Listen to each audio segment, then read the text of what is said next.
Ներկուսակցական ընտրություններին մասնակցած քաղաքացիական պայմանագիր կուսակցության պատվիրակներից 38-ը չի ցանկանում Նիկոլ Փաշինյանին տեսնել կառավարման երրորդ ժամկետում։ 3 օր տևած քվեարկությամբ իշխող ուժը ռեյտինգավորեց կուսակցական եւ անկուսակցական թեկնածուներին 2026-ի ընտրական ցուցակում ներառելու համար։ Ընտրություններին մասնակցել է 1028 կուսակցական, վավեր է եղել 932 քվեաթերթիկ։ Նրանցից 984-ն է Նիկոլ Փաշինյանի օգտին քվեարկել, 38 կուսակցական է դեմ եղել Փաշինյանի առաջադրմանը։ Մենք ժողովրդավար կուսակցություն ենք եւ նաեւ դուք էլ խոսալու թեմա ունեք այդ իմաստով։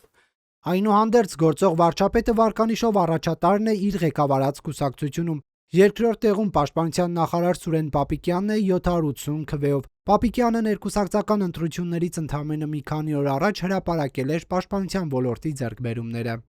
Երրորդ տեղը զբաղեցրել է էկոնոմիկայի նախարար նախկինում հանրապետական Գևորգ Պապոյանը 765 քվեով, նրան հաջորդում է արտգործնախարար Արարատ Միրզոյանը։ Այս դասավորությունը սակայն փոփոխության է ենթարկվելու։ Քաղաքացիական պայմանագիր կուսակցության վարչության փոխնախագահ Վահագն Ալեքսանյանը Factor TV-ի հետ զրույցում մանրամասներ հայտնեց։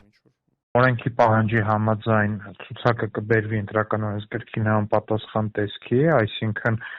կլրացվեն կանանց քվոտաները, հետո արդեն դրան կհաջորդի առաջին 50 համարների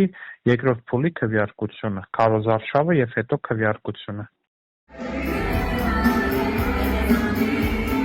Նիկոլ Փաշինյանի հեղինակած երկի ուղեկցությամբ իր պարային ունակությունը ցուցադրած առողջապահության նախարար Անահիտ Ավանեսյանն էլ 13-րդ տեղից դիրքերը կբարելավի միանգամից 10 հորիզոնականով եւ 554 քվեով կզբաղեցնի ցուցակի երրորդ համարը, լինելով առաջին կին թեկնածուն։ Պապոյանն ու Միրզոյանը Ավանեսյանից հետո կլինեն ցուցակում, իսկ նրանց կհաջորդի падգամավոր Ալխազ Ղազարյանը։ Այս պահի ցուցանիշներով ցուցակը շարունակվում է հետևյալ կերպ. Վահագն Ալեքսանյան, Ռուբեն Ռուբինյան, Արուսյակ Ջուլակյան, Արայիկ Հարությունյան, Հայկ Կոնջորյան, Հասմիկ Հակոբյան։ Ազգային ժողովի նախագահ Ալեն Սիմոնյանը 13-րդն է լինելու։ Դուք խոսում եք Ալեն Սիմոնյանի մասին, ինձ ավելի մտահոգում է, թե ինչ վարկանիշ ունի քաղաքացիական պայմանագիր կուսակցությունը։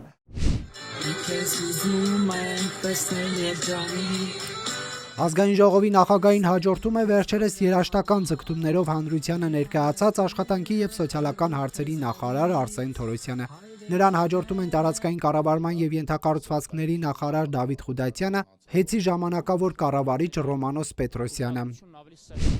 Սոված երբեք չեմ եղել, չեմ եւ չեմ էլ լինելու։ 18-րդ համարն արդարադատության նախարար Սրփուի Գալյանն է, նա ցուցակի առաջին անկուսակցականն է։ Իդեպ 50-յակի մեջ Գալյանը միակ անկուսակցականն է։ Մարտին տեղի ունենալու ընտրությունների երկրորդ փուլը, որին մասնակցելու են միայն շատ քվեստացած 50 թեկնածուները։ Դա լինելու այդ քվեարկությունը 50-ի, հետո վարչությունը ամբողջական ցուցակը տեսքի է բերելու, քվոտայով փոփոխություններն անելու, եթե կունենա այլ առաջարկություն ցուցակին, ինչ որ շատ փոքր աննշան առաջարկությունների հնարավորություն ունի էլի վարչությունը, եթե այդ հնարավորությունից ցանկանա օգտվել, կօգտվի ու կներկայացնի համաժողովի հաստատմանը։